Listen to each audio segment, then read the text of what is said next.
പോറ്റിയെ കേറ്റിയെ പാരടിയിൽ കേസെടുക്കേണ്ട കാര്യമെന്താണ് എന്ന് തനിക്കറിയില്ലെന്ന് ഗാനരചയിതാവ് ജി.പി. കുഞ്ഞബ്ദുള്ള.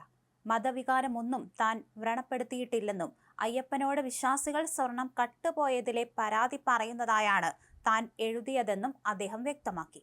തന്റെ പാരടി മൂലം യഥാർത്ഥ അയ്യപ്പ ഭക്തർക്ക് മതവികാരം വ്രണപ്പെട്ടിട്ടുണ്ടെങ്കിൽ ഖേദം പ്രകടിപ്പിക്കാൻ തയ്യാറാണെന്നും ജി.പി. കുഞ്ഞബ്ദുള്ള പ്രതികരിച്ചു. കേസെടുത്തു എന്ന വാർത്ത കേട്ട് പേടിയൊന്നുമില്ല. എന്തിനാണ് പേടിക്കുന്നത്? കേസെടുക്കേണ്ട കാര്യം എന്താണ് എന്ന് എനിക്കറിയില്ല. മതവികാരമൊന്നും ഞാൻ വ്രണപ്പെടുത്തുന്നില്ല. മതവികാരം വ്രണപ്പെട്ടിട്ടുണ്ടെങ്കിൽ ഖേദം പ്രകടിപ്പിക്കാൻ തയ്യാറാണ്. അയ്യപ്പ എന്ന് വിളിച്ച് സ്വർണം കട്ടുപോയതിൽ പരാതി പറയുന്നതായാണ് ഞാൻ എഴുതിയത്. അയ്യപ്പനോട് വിശ്വാസികൾ പറയുന്നതാണ്, അത്രയുള്ളൂ. യഥാർത്ഥ അയ്യപ്പ ഭക്തർക്ക് മതവികാരം വ്രണപ്പെട്ടിട്ടുണ്ടെങ്കിൽ ഖേദം പ്രകടിപ്പിക്കാൻ തയ്യാറാണ്. ഒരു മതവികാരവും വ്രണപ്പെടുത്താൻ പാടില്ലല്ലോ എന്നും അദ്ദേഹം പറഞ്ഞു.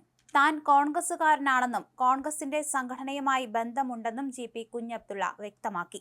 കോൺഗ്രസ് പറയേണ്ട രാഷ്ട്രീയമാണ് പറഞ്ഞതെന്നും താൻ നേരത്തെയും ഒരുപാട് പാട്ടുകൾ എഴുതി പ്രസിദ്ധീകരിച്ചിട്ടുണ്ടെന്നും അദ്ദേഹം കൂട്ടിച്ചേർത്തു.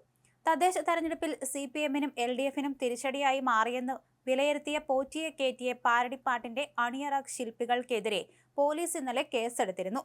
പാട്ടിനെതിരെ തിരുവാഭരണപാത സംരക്ഷണ സമിതി ജനറൽ സെക്രട്ടറി പ്രസാദ് കുഴിക്കാല നൽകിയ പരാതിയിൽ മതവികാരം വ്രണപ്പെടുത്തിയെന്ന വകുപ്പ് ചുമത്തിയാണ് സൈബർ പോലീസ് കേസെടുത്തത്. ഗാനരചയിതാവ് ജി.പി. കുഞ്ഞബ്ദുള്ള, ഗായകൻ ഡാനിഷ് മലപ്പുറം, ഗാനം ചിത്രീകരിച്ച CMS മീഡിയ, നിർമ്മാതാവ് സുബൈർ പന്തല്ലൂർ എന്നിങ്ങനെ 4 പേരെ പ്രതി ചേർത്താണ് ബുധനാഴ്ച രാത്രി തിരുവനന്തപുരം സൈബർ സ്റ്റേഷനിൽ FIR രജിസ്റ്റർ ചെയ്തത്. പ്രസാദിന്റെ പരാതിയിൽ ഗാനരചയിതാവിന്റെ പേര് കുഞ്ഞുപിള്ള എന്ന് രേഖപ്പെടുത്തിയതിനാൽ FIR-ലും അതുതന്നെയാണ് ചേർത്തത്.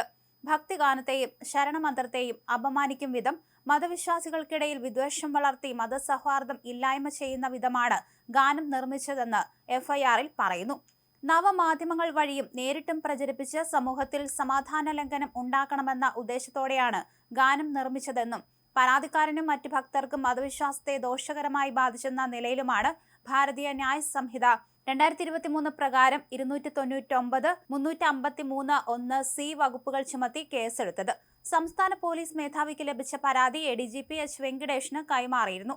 തുടർന്ന് കേരള പോലീസിന്റെ സൈബർ ഓപ്പറേഷൻ വിങ്ങിനോട് അന്വേഷണം നടത്തി റിപ്പോർട്ട് നൽകാൻ ആവശ്യപ്പെട്ടിരുന്നു. തുടർന്നാണ് അയ്യപ്പന്റെ പേര് പരാമർശിക്കുന്നുവെന്ന കാരണം നിരത്തി FIR രജിസ്റ്റർ ചെയ്തത്. പാട്ട് ചട്ടലംഘനമാണെന്ന് ചൂണ്ടിക്കാണിച്ച് തെരഞ്ഞെടുപ്പ് കമ്മീഷന് പരാതി നൽകാൻ തീരുമാനിച്ചതായി CPM പത്തനംതിട്ട ജില്ലാ സെക്രട്ടറി രാജു അബ്രഹാം അറിയിച്ചിരുന്നു.